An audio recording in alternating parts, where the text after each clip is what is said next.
And welcome to the program on this Wednesday. It is 1:06 right now. This is Weather and Ag in Focus, and we encourage you to be a part of our conversation today. Feel free to join at any time via email, weather or ag, at flagfamily.com, as well as the Red Wing Shoe Studio shoe line. That's 701-293-9000. Again, 701-293-9000. And we have some fun things coming up on the program for today. We'll run that down here in just a moment. I'm actually really excited for today. This will be a very fun conversation again. And there's a kind of questionable topic, Bridgette, you got here in our show log that we're going to talk about today. So we'll see what happens. But Bridgette, Dean, how are you doing today? Thanks for rejoining me after abandoning me. I just got to say, yesterday, we boogied out of here. Yesterday, probably one of the best shows that this show has ever seen in the history of Weather and Ag in Focus. So you just watch yourselves. Don't do that too often. Some folks might start getting ideas. So tell me about it. What did I miss yesterday? You missed Dean and I everything. were on stage at that time. Yeah, it was a great time. Jeremy Hughes, he's the product lead over at Horsch for tillage and harvest equipment. Isn't that right? Or am I getting that harvest part right? I think he was with harvest and tillage. He does harvest and tillage. Yeah, and Jeremy's been all over the country the last several months, going to different progress shows from New York, Iowa, and up into the Pacific Northwest, where he's had a lot of work up there with product line and whatnot. And we touched a little bit about what Horsch is, what they do, the difference between equipment and machinery based on here in the States compared to in Europe or over in Australia, because Horsch has got a global market across the world. And then we finish our conversation talking about what's going on up in the Pacific Northwest and some debate over some water right issues in Idaho and just what possibly could have left 500 or 500,000 acres without irrigated water for 2 or 3 weeks, and all the wildfire smoke conditions and what that's doing to the crops up there, as well as just commodity prices as wholes being so far down, and what that means for producers and whatnot. So it was just a very fun, interesting conversation that we had. And if you want to go back and listen to that conversation, you can do so on the YouTube or Facebook page. Just search Weather and Ag in Focus. It was yesterday, August 20th, live stream. Or you can go back on our website, WDAYradionow.com, and click on the past show archives button, and you can filter by Weather and Ag in Focus and find it there as well. So all sorts of ways to find it. If you watch us on Acres TV, it's on there as well. In fact, Acres TV is someone I saw today down here at Dakota Fest. Oh, so what'd they say about us? Sure. Did they say good things? We getting renewed again? They seem to like us. So, yeah, it's nice to catch up to them and just see how things are going in their world as well as ours, because I'm still in Mitchell. Dean bailed out, drove home last night. I'm still here for Dakota Fest. I'll head home later today. And good news, it's a little drier. I was just going to say, driving through 6 inches and walking through 6 inches of mud. Well, one of us had her muck boots on, and I wore them again this morning. And Dean had his hiking tennies on. I had boots on, but yeah, I had my Red Wing Vasks on. So I think you need to tell us, what the heck were you guys doing down there in the first place? There's an ag show down there. Well, there's ag shows all over the country, but what were you doing at it? Dakota Fest is similar to Big Iron that we have coming up in September in West Fargo, but they do have a livestock component to it. So there are some shoots and handling demonstrations that are going on with, they've got cattle on site for them.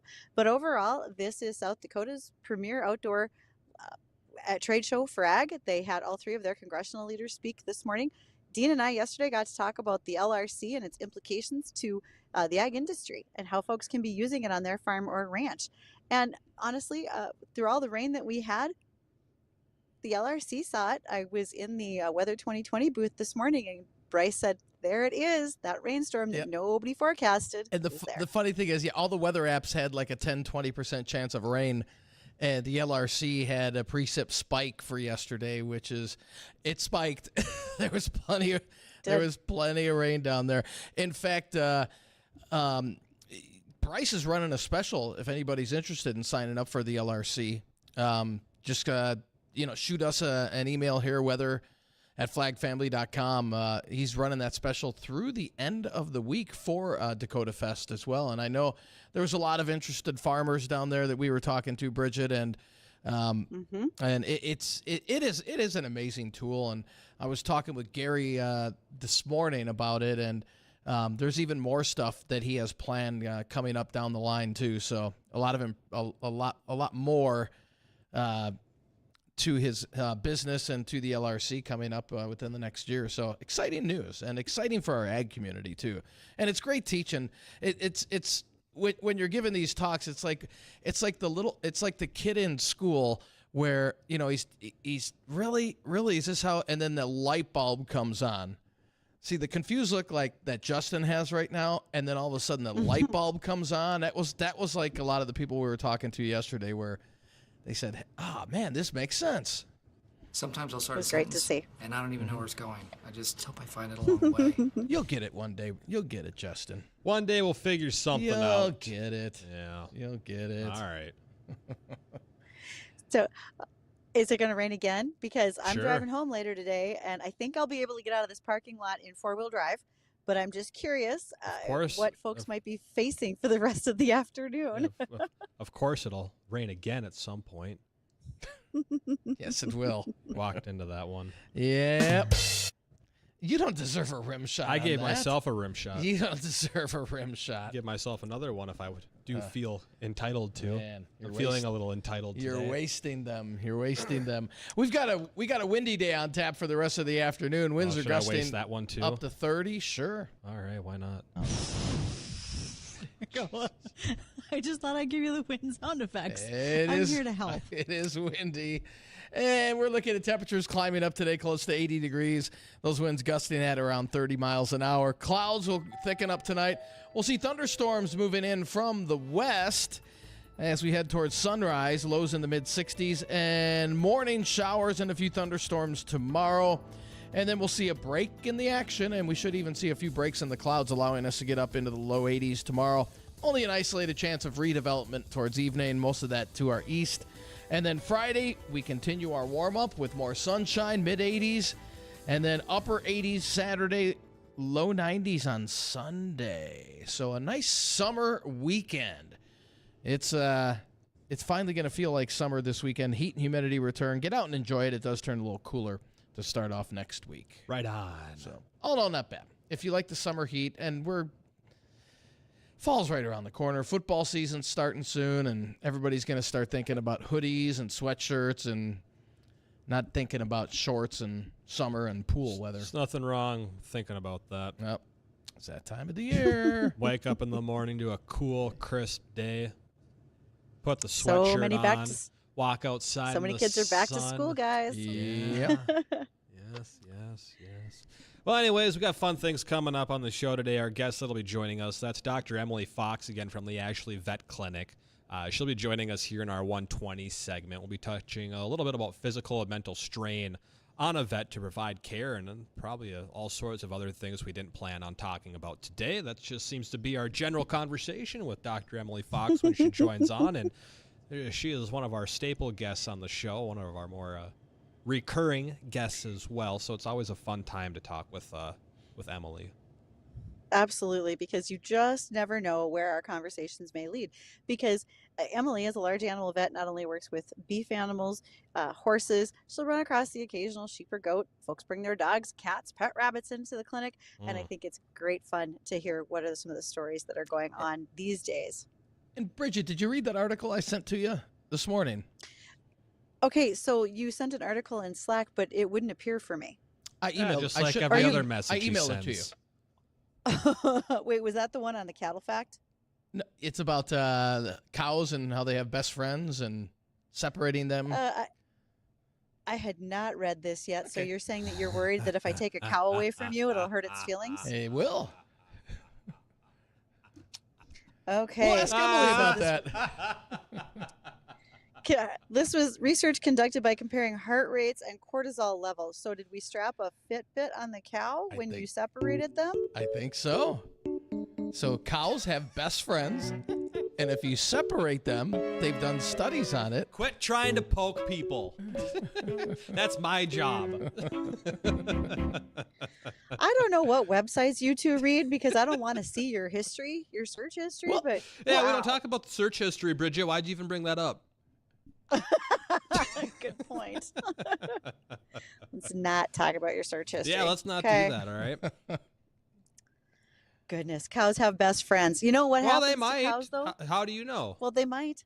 They could both become hamburger together. Well, That's just wouldn't how I you look at want to my become cows. hamburger with your best friend and not a random? Right. Stick together. Well, okay, that one deserves a real good one.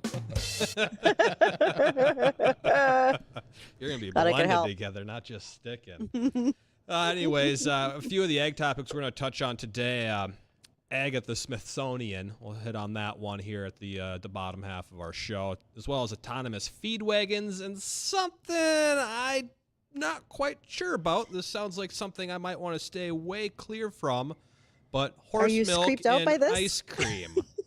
I don't know what we're talking about here, but I'm sure you're going to educate all of us on that one. Would you like to start out with that one right now?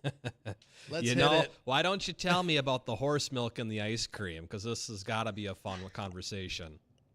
So there are certain places in the globe that do actually use horse milk in their culture. Similar to, people use goat, etc. Well, what's some experiments being done in Poland actually was to take the milk from the mares, so horse milk, and what are they doing? They are turning it into ice cream. You guys could be volunteers for this. They need taste testers. Now, I'm going to stay Now- well away from the horse milk.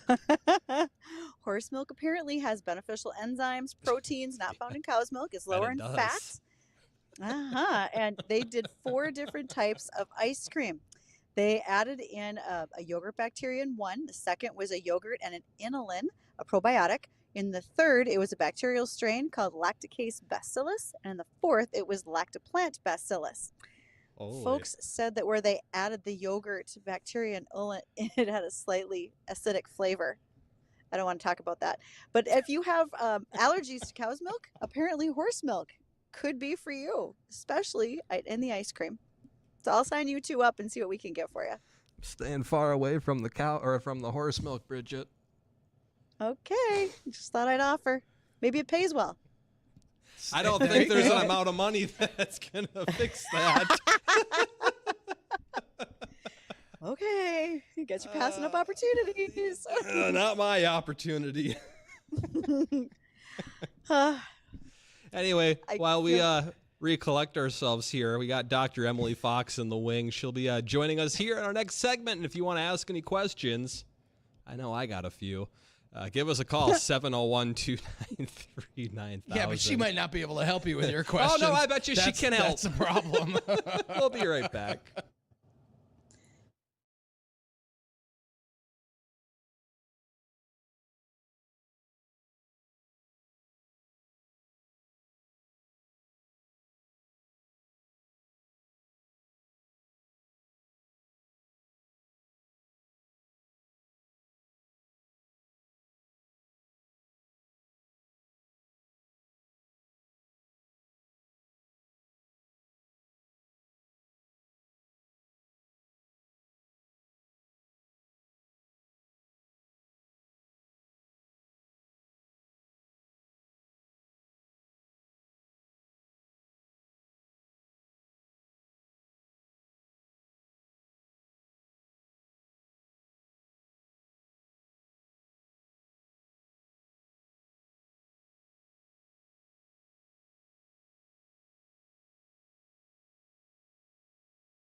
Welcome back to Weather and Ag in Focus. Thanks for joining us. And you get the guys in studio. I'm hanging out in South Dakota. I'm down in Mitchell for Dakota Fest. So many things going on in the area. And we cannot forget to say thank you to our sponsors who have been a great help to what's happening in our area back home. And that's our Here We Grow project. We have 20 acres of corn that we are custom farming north of Glendon, Minnesota. And we want to take a special thank you to North Dakota Sweet Crude. Sweet Crude makes us get through our days sometimes. And if you're looking for something to sip at the end of the day, you can choose North Dakota Sweet Crude or Sweet Crude Orange. Yeah, what's this end of the day? I thought you said get us through the day. Yeah. Well, maybe it's your goal at the end of the day. So see, she's in a car. That's why. Yeah, right. Yeah, that's right. Smart thinking, Bridgette. Smart thinking. Thanks. Yeah, because the Highway Patrol doesn't know where I'm parked right now. So you can pick that. You can check out recipes with them at crudespirits.com. Thank you to ND Estate Services and Red Wing Shoes for helping us with our corn plot. ND Estate Services, Mark does an outstanding job of answering questions whenever he's in studio. And to Red Wing, just thanks for the boots. The mud we've had, at least the Dean and I had to go through while we were down here in Mitchell. It was good to have boots. I was telling management here, it's a good thing I ran into a lot of rain on the way home because that was the free car wash. Otherwise, that was caked with mud. Oh. Yeah, I washed mine before I left. Poor life choices over here, guys. Poor choices. Okay, so our guest today is Dr. Emily Fox. And Emily, we all smile when your name is on our show sheet because we just really enjoy our visits every time. And I had one topic for sure that I wanted to send to you today. I didn't know what this was. Contagious equine, do I say this right? Metritis? Metritis. Metritis. What is that? And it's contagious? What's going on in horses? So metritis in general means uterine infection, right? So like a metritis, you can see metritis is in cattle. You see them post-freshening. You'll also see them, in dairy cows and in beef cows. And you can see them in other animals too. Or actually, it's often just an inflammatory condition. It doesn't even have to be an infection. In this case with CEM, is what they call it, I'm certainly not an expert on CEM. I should preface this conversation with that. And the reason I say that is because in this country, contagious equine metritis is considered a foreign animal disease. It doesn't mean it's never been here, but it's so infrequent that it's almost never to the point where it is both reportable and considered foreign. So in this case, I was really curious as to why you were asking me about this, to be honest, because I was like, CEM, we don't see that here. And I thought, well, maybe someone's importing a horse, because one of the biggest things is they do have it in a lot of other countries. A lot of people do import either breeding stock or riding stock from other countries, particularly if you're not into quarter horses and you do more of the English stuff like I do. A lot of the warm bloods are imported, and there are a lot of horses that move around. So those horses often do need to be tested for a CEM. But then I went looking and I remembered there was that one farm in Florida, and I'm guessing that's what you saw. There was a news story about CEM about 3-4 months ago. And I know that quarantine was expanded to encompass most of the ponies on that farm. So contagious equine metritis is a bacterial infection, and it's sexually transmitted, kind of almost transmitted in a similar manner to when we talked about bovine trick on a different day when we spoke different about episode. That. Yep. Yes, different episode. Thank you. So CEM is not something that I am particularly looped in about or concerned about in my herds that I work on. It's not something I think people should be really freaking out about. However, it definitely is something that can happen. It is a sexually transmitted disease of horses. It's a bacterial infection. It can cause a host of issues, breeding-wise and health-wise, and it's something that we really don't want in this country, so it's something we've gone to great lengths not to have here. So it was reported. Those animals are under quarantine. I don't know exactly if they figured out where it came in from. I will say there are a tremendous number of horses in Florida and a tremendous number of high-end imported horses. I'm not surprised that that's where that happened. It's both kind of the polo capital, dressage, show jumping to some extent, and a host of other equine activities. There's also the World Equestrian Center in Ocala, so there's a tremendous amount of horse activity in a very small area.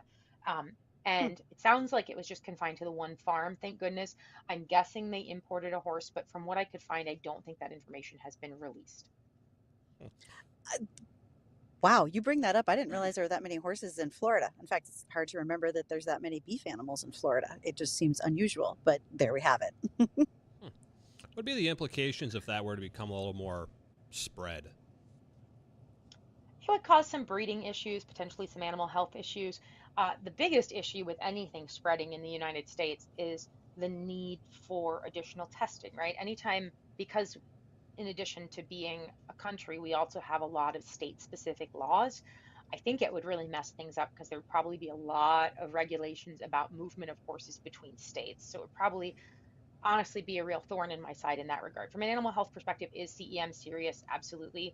The nice thing is that because it's primarily spread through breeding, as far as I understand, and again, I'm not an expert, but as far as I understand, spread through breeding both by objects and by the animals themselves. And you can have carriers, but because it's a breeding disease and not like an aerosol disease like Hmm. strangles or not spread by insects like you would have with like what we Coggins test for, which is EIA, equine infectious anemia. Because of those things, to me, it's not quite as scary as a horse owner. If I was a breeder, I would find it scary. And certainly it would make things a lot harder to move animals between states. So anytime we have disease outbreaks, trying to keep them confined to one state can really put a damper on animal movement and make things really complicated. I see. And I know we're still kind of following bird flu as a whole with birds and in dairy cattle, but are there any other diseases or infections that are popping up on the radar right now, or is it kind of just staying with the bird flu and just kind of monitoring it and seeing how it goes? There has been a little bit of West Nile virus this year in horses. So West Nile virus is a neurologic condition. People can get it too. So my concern is always, if we're seeing it in horses, that means it's out there. It's in people as well. West Nile virus is an encephalitis-based virus. And what it'll do is it'll cause a high fever, lethargy, but it can also, especially in horses, present with extreme neurologic conditions, including stumbling, inability to rise, vague neurologic signs that can be a host of diseases, including West Nile. Um, and it can get better on its own, but about 30% of horses, it's fatal. So that's spread by mosquitoes. It cannot be spread horse to horse. The animals that get it, humans, horses are probably the two most common, are dead end hosts. So that means if a mosquito bites a dead bird or an infected bird that's still alive, they can transmit the virus to a human or a horse, but the mosquito has to bite a dead bird to do that. It can't bite an infected horse and then bite a human. They haven't proved that type of transmission, or bite a horse and then bite another horse. It does need that bird vector. So when we see a lot of like dead birds on property, if there's a lot of mosquitoes, it is worth considering mosquito management, wearing long sleeves. West Nile does affect humans. It is very serious, especially they don't really know why, but some people it seems are affected more than others. So certainly there is still some West Nile out there. North Dakota, it's fairly endemic. We do see it usually every year. Same thing with South Dakota. Horses should be vaccinated annually, and if they're in an area of extreme risk or if there's an outbreak, some veterinarians will recommend vaccinating them more often than that. So something to discuss with your veterinarian. And Emily, I was reading an article, and I believe this is overseas. You correct me if I'm wrong. That the outbreak of monkeypox is starting to gain traction as well. Is this something to be worried about, or? We don't have widespread monkey farms up here. I know, but if it's overseas, is that something we have to worry about coming So over here? I'm not qualified to comment on human health, and monkeypox, despite the name, is actually just as much a human health issue. It's actually called Mpox now. They've changed the name. I'm not entirely sure why. That's since I graduated. Makes me feel a little old to say that, but since I've graduated, it's been changed from monkeypox to Mpox. My understanding, which again is very limited and is probably based on the same news article you were reading, is that certainly it does crop up in certain areas.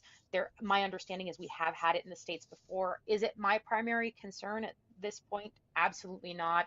Is it my primary animal health concern? No. I'm much more concerned about, I mean, it makes for attractive news, but honestly, I'm much less concerned about those headline making diseases. And I'm more concerned about things that are endemic in the United States, things like Johne's disease in cattle, right, which is a wasting type disease. I'm still concerned about control of tuberculosis because there's wild animal vectors. I'm more concerned about diseases that are constantly circulating. Even bovine trick is another great example. So I would be more concerned about those, I guess, than I am about kind of these wild type diseases. That being said, I do remember when when COVID first started becoming really serious in New York, where my father lives, I remember telling him like, oh, I don't think it's gonna be that big a deal. Let's not get worked up yet. And I was completely wrong. So I'm definitely not a member of the CDC, and I would definitely take your advice on Mpox from someone else. Got it. Well, I know we got lots more questions. If anyone listening has a question for Dr. Emily Fox, she's a large animal vet from the Ashley Vet Clinic, feel free to call us, 701-293-9000. Again, that email is, phone number is 701-293-9000. Our emails to the program are weatherorag@flagfamily.com, as well as those chat boxes available for you on Facebook and YouTube Live. We'll get caught up with bottom of the hour news. When we return, we'll continue this conversation, get our answers or our questions and your questions answered as well.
And welcome back to the program. Thanks for rejoining us at 1:37 on this Wednesday afternoon. Our guest today is Dr. Emily Fox. She's a large animal vet from the Ashley Vet Clinic. If you got any questions, feel free to call us.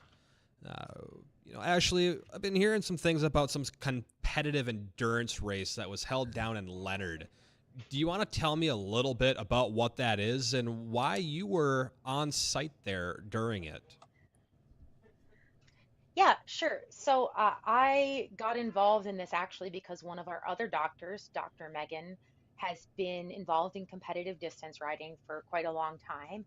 And they were looking for veterinarians to work the event. And I started doing it last year, and then I got to Mhm. participate again this year.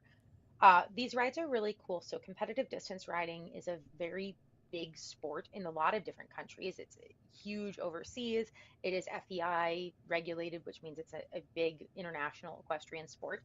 I know it's really big in the Middle East in particular, but there's also quite a big distance riding community here, particularly in Minnesota. It's very large. So there are different levels of endurance racing versus competitive distance, competitive trail. They have slightly different scoring and slightly different lengths of rides for each of those divisions as part of it. Some of the bigger rides are 100 miles. There's one out in California called Tevis that a lot of people aspire to do, that you go up the mountains and it's very intense, but pretty much you do a ride of a certain number of miles, anywhere from usually like 10 to 100. Mhm. And within that division, there are vet checks. So the vet actually does some of the scoring. So before the horses can go out, usually the night before, we will check the horses. We'll give them kind of a pretty robust physical exam, make sure that they're fit for what they're going to do, and also make sure that we can later spot any differences. And so the goal is to have the best conditioned horse, to have a horse that can go 50 miles in a day and look like it just went for a mile walk. And so these people work incredibly hard to condition these horses to get them as physically fit as possible. It's kind of like a horse marathon, essentially. And there's several vet checks throughout this event as well. And if the horses are deemed unfit, they can't go on. But in addition, there's also some scoring that happens at that time. So it's a function of distance and time. The weight of the tack, the weight of the rider also factors into some of the scoring for some of the divisions, like best conditioned. And then in addition to that, there's also this uh, big veterinary component. So there's two vets usually per ride. And I was very lucky to get to be involved with these two rides. It's been a lot of fun and very interesting for me. I get to watch a lot of horses be jogged out. We do lameness exams on them, or tertiary lameness exams, I should say. Um, but they're really fun. It's a really cool event. There are starter level rides, like 10, 12 miles. You certainly want to not make that the longest ride your horse has ever been on before you go to one, but it's a great way to get horses trained. There's a lot of really nice people in camaraderie. They all camp together, and it seems like a very tightly knit community. And they do a great job.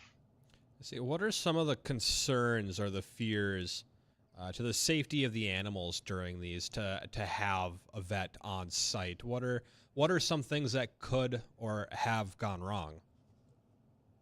So it's not really so much gone wrong. It's more of like maybe reasons that we would say maybe you shouldn't do the next loop. And most of these people are so astute to what their horses need that they Hmm. will stop or say something long before I even say something. But say at the trot out, the horse looks really, really, really slow, like he's really fatigued, or Hmm. maybe looks a little lame or a little off. Sometimes, I mean, it's not like this is certainly a sport where the horses want to do it and they enjoy their job.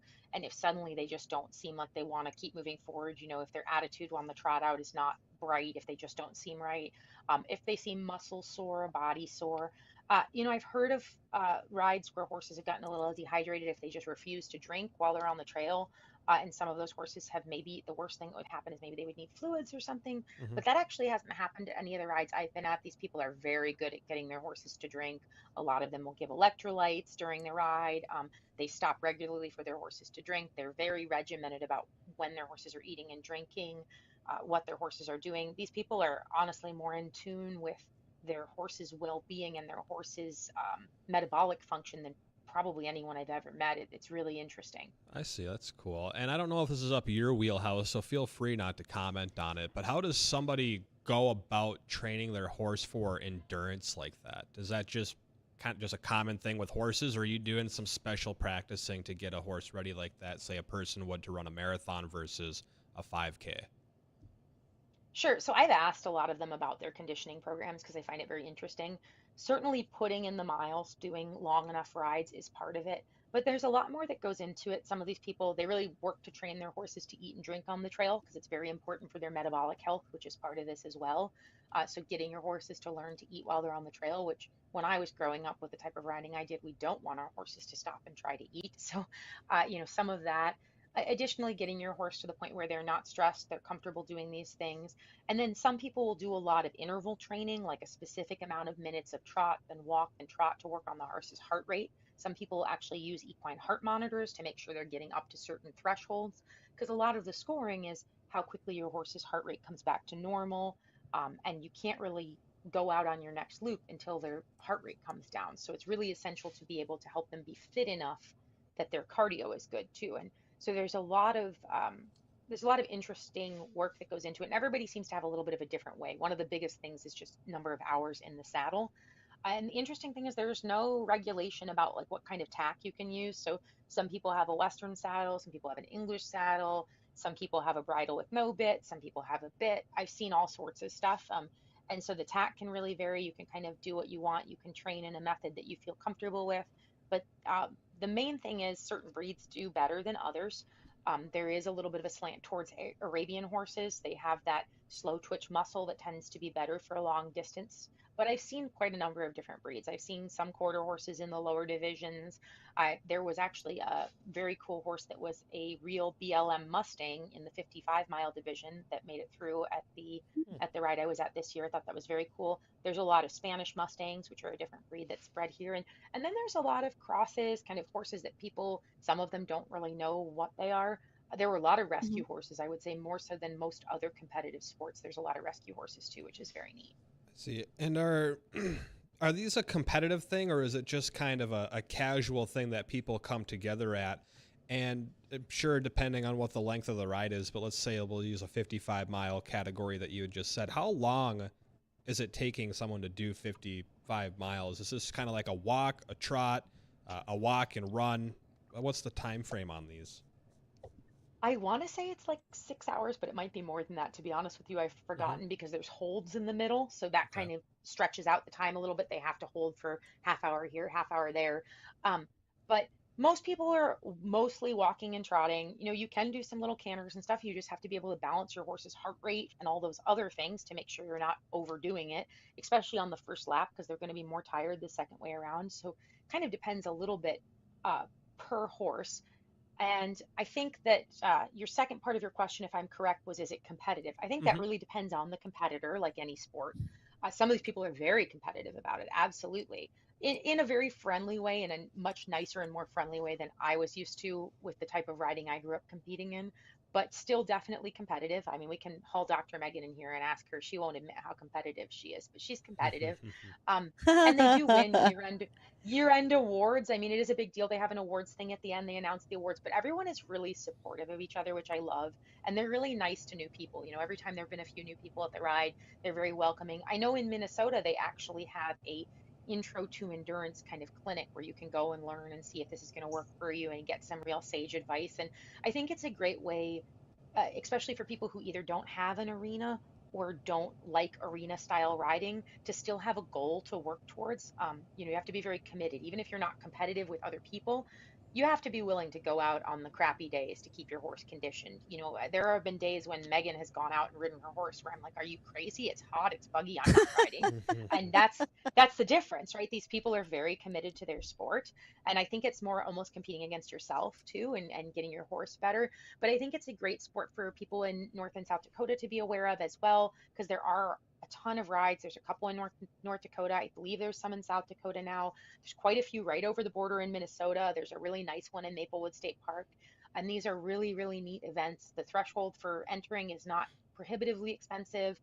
And it's a way that even if you maybe don't have an arena or don't like arena sports, you can still kind of set a fun goal for yourself and your horse and get out there and do something. And I think that's really neat. Wow. So I think about like the age of the horse. Does it just matter on how well conditioned your horse is? So age really isn't a limiting factor for your animals? So there is a minimum age. I believe for some divisions it's 7. I may be wrong on that, but there is a minimum age. I've never seen a maximum age, and I've never seen horses this old, this consistently competing the way they do in this sport. I think it's because these people are very committed to their well-being and because it's so much work, not really at speed or over jumps, but more just consistency. There's a lot of horses I vetted in that I was really surprised were in their early 20s that looked great. Like I would have Wow. never known. They were really, really fantastic. And it's a great way to get your horse well behaved. You know, these horses have to be able to travel. I have to be able to stick my finger in their mouth to check them. And I can't believe how well behaved all these horses are and how much time these people have put into their horses. They really should all be incredibly proud. Mhm. That's huge. Last question I have from a listener actually. How much water does a horse consume on this type of a ride? Do they have to find it along the trail, or is there water stops for the horses? That's a really awesome question. So there are water stops, and when you go to the riders meeting at the beginning, they have this like big map up and they talk about where everything is, where the gates are, anything that would need to be disclosed at that point in time. And one of the things they talk about is all the water stops, and they're actually mapped out. There are water stops in the case of this ride. So the ride I was at was the Dakota Dash up in Leonard, and the Dakota Dash has tanks that are mapped out. They actually used cattle tanks on the way because most of these are cattle pastures that you're riding through. It's really beautiful country. Some places they will set up water tanks if they do not have them, but yes, absolutely, they have spots for horses to drink on the trail. Some horses will also drink from free flowing water sources, but not every trail has those available. See. Mhm.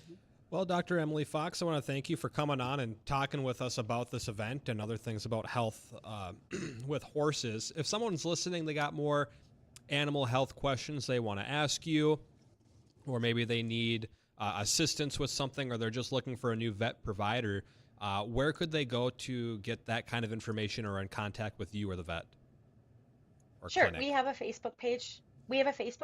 Ashley Veterinary Clinic, and we're always available by phone, and we also have email. So either of those are fine. Right. And what was the Facebook page again? Ashley Veterinary Clinic. Pretty simple. There is Awesome. an Ashley Veterinary Clinic, I think, in Utah, so pick the one in North Dakota. I'm looking for Emily Fox. We don't have anyone by that name here. Anyways, again, thank you, Dr. Emily Fox, for joining us. We got to get caught up with a few of our sponsors here. When we come back, we got a couple ag topics, another check on the forecast, all of that on the way.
And welcome back to the program.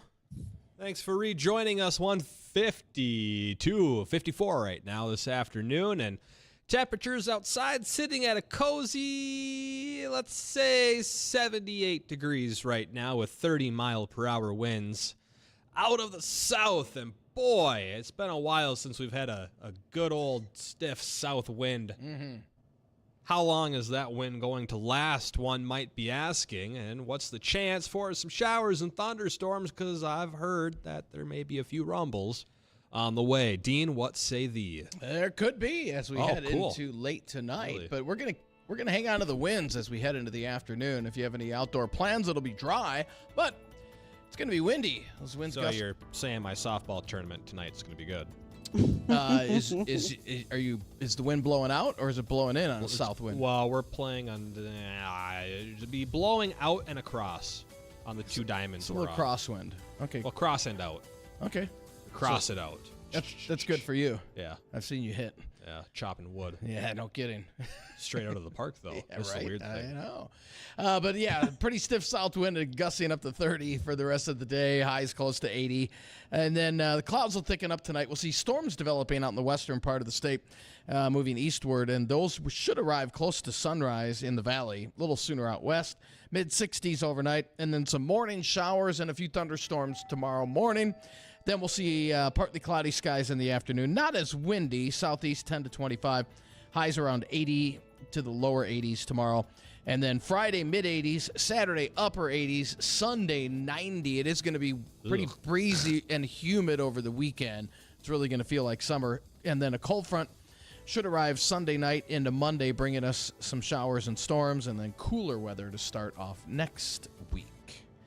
But it does warm up as we head into later next week, it looks like. So, still no signs of frost, and that's one of the things we were talking about yesterday down at Dakota Fest. A lot of farmers want to know, when is our first frost likely?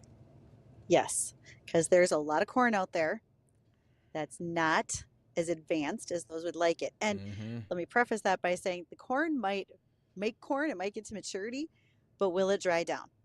And if you have to combine corn at 18% moisture and then put it on a dryer for quite a while, that's not favorable. That adds to your overall costs, and nobody wants to have to be booking propane. But that may be the case in some areas that they're going to have to, or they're going to leave it stand in the field for an extended length of time, hoping that it dries down over the winter months. What's a good percentage of moisture in corn, and why does moisture matter?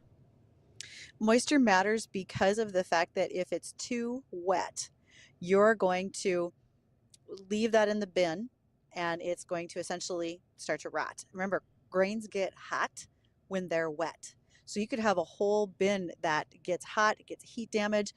Folks talk about, like, I remember seeing a bin south of Omaha along the interstate that the sides were all blackened because that bin got hot, and hot enough that it discolored the metal from the inside out. You have a hard time handling it because it wants to stick to everything. It can get mushy. Processors don't like it because, again, it doesn't process well and flow through their equipment either. And certainly elevators don't want to sit on it, because if I just talked about a single grain bin, you got a 10,000 bushel bin that just did that. What does it look like when it does that at the elevator with millions of bushels blended together? So, yeah, it's going to matter a fair amount. And we have farmers asking those questions right now. I saw a picture this morning on Twitter, that showed some very immature corn, and they're extremely concerned when that frost is going to come and how it's going to make it to final stages. Well, I'll wish for the best. You've been out to our field Fingers lately, crossed. our corn, seen what it's Monday. been up to. I was out there Monday, and how'd it's it look? plugging right along. Had a reasonable amount of rain last week, which is what we wanted.